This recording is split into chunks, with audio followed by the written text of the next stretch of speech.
Hello everybody, this is DeepCosmicSpaceWizard, and today I am doing a collective tarot card reading, and as always, if this resonates, then the message will be for you, but if the message doesn't resonate, then just leave it alone. This is a collective reading, and it's hard to get it right for every single person that's watching this reading. Some things might resonate, some things might not, so yeah, just take what resonates and leave what doesn't. So, for the day, guys, the first card I pulled is the Lovers. So this is another love reading I'm seeing. I've been getting kind of a lot of these lately. So I'm seeing there's somebody that you have your eyes on, or that you've had your eyes on. Some person that you have this deep feeling for. And for some reason, with the Two of Wands in reverse, I'm just seeing like, yeah, you've just been kind of like watching from afar.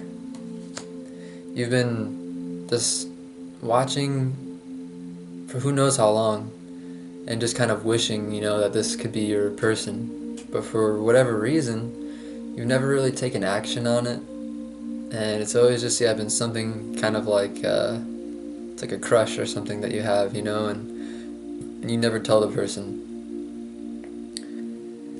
And, with the Six of Wands in reverse, this is all about keeping things to yourself.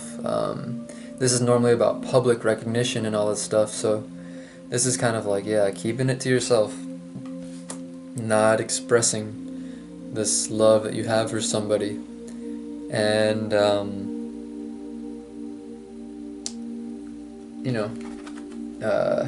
with the Death card here,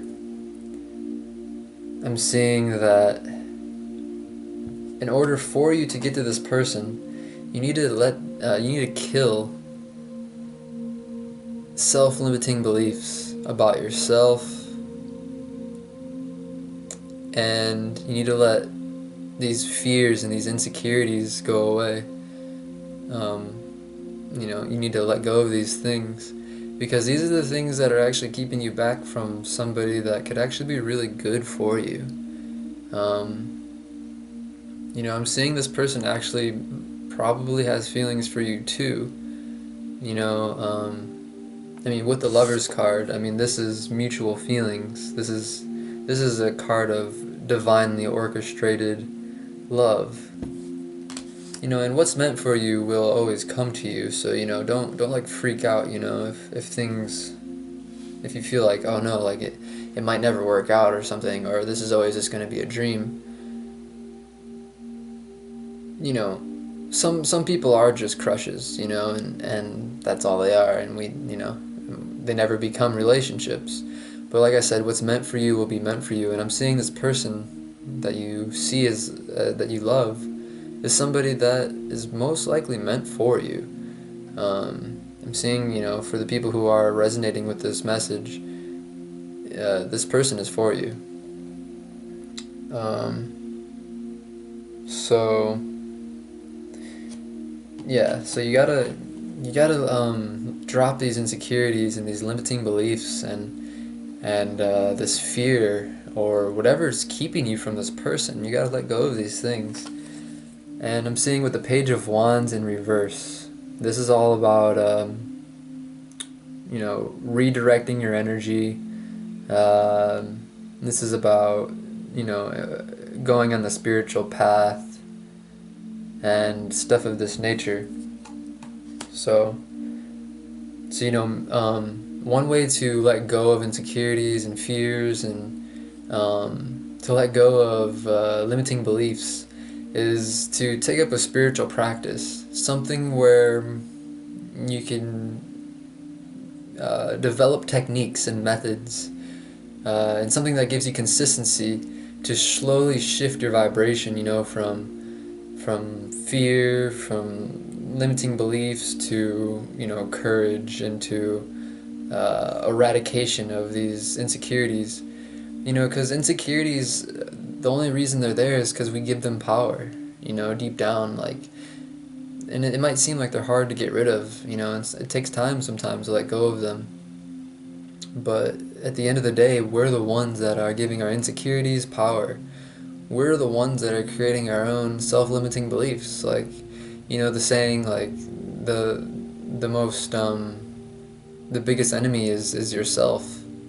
You know, and that's really true. Like a lot of the things that happen in our life is just because of the inner demons, you know, the inner darkness and the limiting beliefs and the doubt and all these things. These are all things that really mess us up in life, you know, if we let it. And you know, it's part of the journey. You know, I think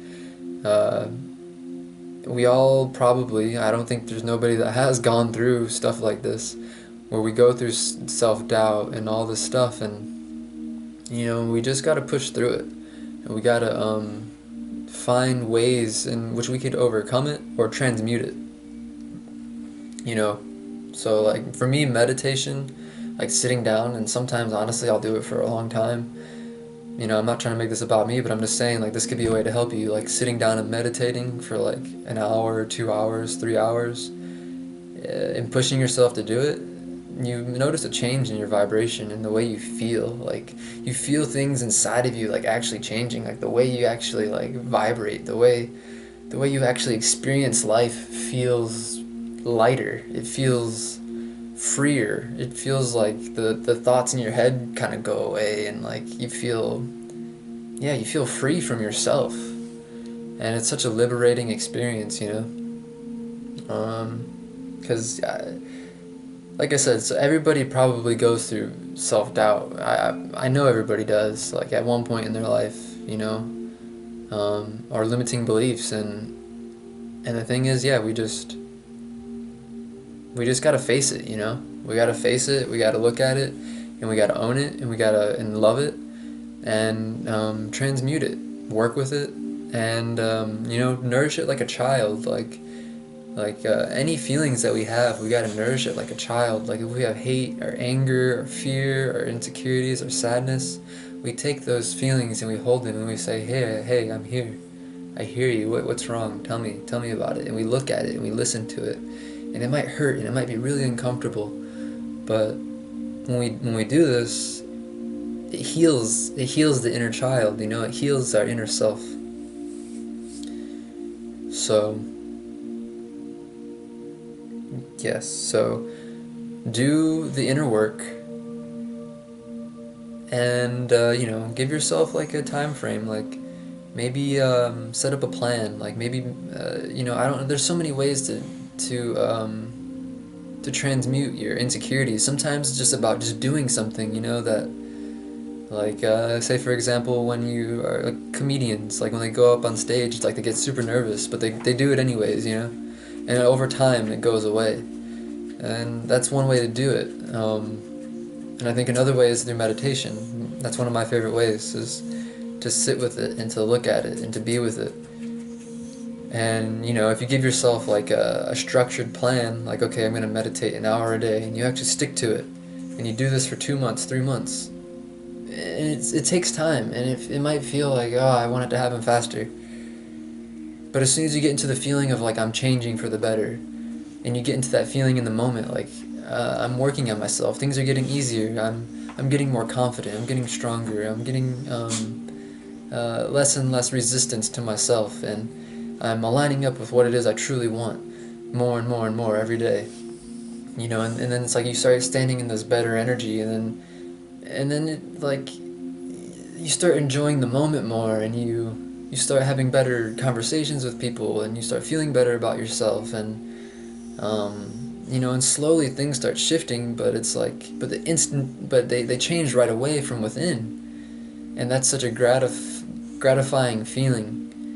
And that in and of itself raises your vibration, and when you raise your vibration, things start changing, and then it just becomes exciting and wonderful, and then it's like, instead of like going through all this hard time just to get to the good moment, you know, because it's like people have this like contrast idea where they say, oh, I gotta, you know, we gotta, as much as I suffer is as good as I can, is as good as I can feel. But it's like, no, it could be just one good moment to the next good moment to the next good moment to the next good moment to the next good moment, We just have to realign ourselves, realign our energies, and then, you know, and then we could go out and get the love that we want, and we can go and have the money that we want, and we can go and have the friends that we want, and go to the places that we want to explore, and, you know, and life just opens up for us, and it becomes a magical journey.